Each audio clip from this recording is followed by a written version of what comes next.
Deep in the heart of a dense forest, there was a small patch of mushrooms that had been there for centuries. The mushrooms were unlike any other. They were dark, ominous, and emitted an eerie glow that seemed to pulse in the night.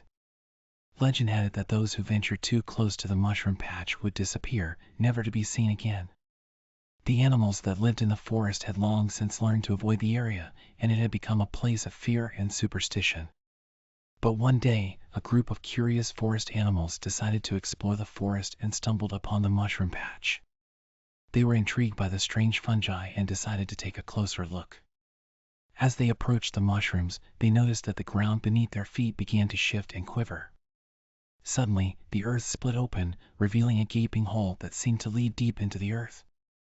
Without warning, the animals were pulled into the hole and thrown into a dark and cavernous underground chamber. The chamber was filled with mushrooms of every shape and size, and the air was thick with an acrid, musty smell. As they tried to find their bearings, the animals realized that they were not alone. All around them, strange, shadowy figures lurked in the darkness, their eyes glowing with an otherworldly light. The figures were unlike anything the animals had ever seen before. They were twisted, grotesque creatures with skin the color of mold and fangs like daggers. And they were hungry. The creatures began to close in on the animals, their sharp claws glinting in the dim light.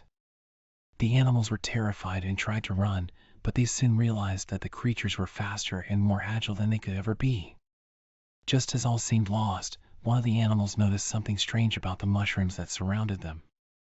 They were slowly moving, shifting, and writhing like living creatures. Suddenly, the animal had an idea.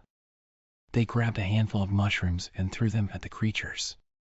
To their surprise, the mushrooms exploded on impact, sending spores flying in every direction. The creatures recoiled in horror, their skin blistering and peeling away from their bones. They howled in agony and fled back into the shadows, leaving the animals alone in the cavern. Shaken and frightened, the animals made their way back to the surface, vowing never to return to the mushroom patch again. For they knew now that the mushrooms were not just a source of fear and superstition, they were a force to be reckoned with, a powerful and deadly entity that lurked in the darkness, waiting to ensnare the unwary.